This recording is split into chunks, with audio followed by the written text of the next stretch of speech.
Istilah adetus berasal dari bahasa Latin yang merujuk pada seseorang yang telah mencapai tingkat pemahaman atau kemahiran tertentu. Dalam banyak tradisi, kata ini digunakan untuk menggambarkan individu yang melampaui batas manusia biasa, baik dalam pengetahuan, kedisiplinan, maupun penguasaan kekuatan tertentu. Di Liwe, makna tersebut mengambil bentuk yang sangat konkret. Dalam catatan resminya, Adetus adalah makhluk suci yang dikenal sebagai Illuminated Beast. Mereka hidup jauh lebih lama dibanding manusia. Memiliki kekuatan yang berasal dari zaman ketika para dewa masih aktif berjalan di atas tanah. Keberadaan mereka tidak terpisah dari sejarah awal Liyue. Karena sejak awal, mereka terikat dalam kontrak langsung dengan Morax. Adetus memiliki wujud yang beragam. Sebagian tampil sebagai binatang suci. Sebagian lain mampu berinteraksi dengan manusia dalam bentuk menyerupai manusia. Identitas mereka tidak selalu terlihat jelas dalam kehidupan sehari-hari.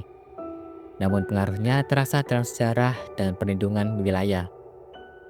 Tokoh-tokoh seperti Catherine Tyner, Madame Ping, hingga Gan Yu menunjukkan bahwa Adetus tidak selalu berada di garis depan pertempuran.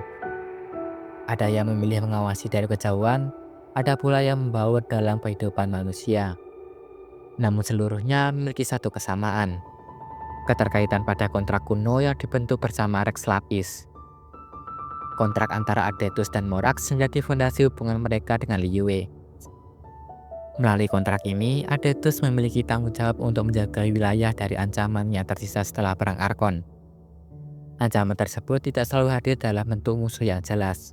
Banyak di antaranya berupa residu dari kekuatan ilahi, makhluk terkutuk, atau gangguan alam yang berasal dari konflik di masa lalu.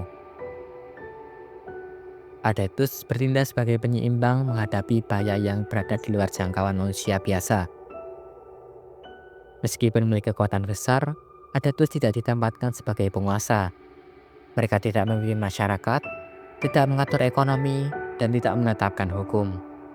Seluruh aspek pemerintahan berkembang di tangan manusia, terutama setelah terbentuknya struktur seperti Liyue Xinji. Peran Adetus berada pada lapisan perlindungan. Mereka menjaga agar fondasi wilayah tetap aman, sementara manusia membangun kehidupan sosial dan politik mereka sendiri.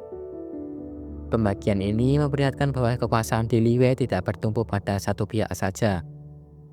Dalam praktiknya, Adetus memiliki batas jelas dalam mencampuri urusan manusia. Selama suatu masalah dapat diselesaikan melalui mekanisme manusia, mereka tidak dapat turun tangan. Campur tangan hanya terjadi ketika ancaman berpotensi mengganggu keseimbangan wilayah secara luas. Prinsip ini sejalan dengan pandangan Morax mengenai kemandirian manusia, bahwa perlindungan tidak berarti pengawasan penuh setiap saat. Seiring berjalannya waktu, ancaman besar berkurang dan masyarakat Liyue berkembang. Peran manusia dalam mengolah wilayah semakin kuat, sementara kehadiran Adetus perlahan berpindah ke balik layar. Banyak Adetus memilih menetap jauh dari pusat pemukiman dan hidup di pegunungan atau wilayah terpencil. Pilihan ini bukan bentuk penarikan diri sepenuhnya, melainkan penyesuaian diri terhadap perubahan zaman. Mereka tetap mengawasi namun tidak lagi berada di pusat kehidupan publik. Dalam kerangka sejarah Liyue, Adetus berfungsi sebagai penyangga masa transisi. Mereka menjembatani masa ketika dewa memegang peran dominan menuju era ketika manusia mengatur dirinya sendiri.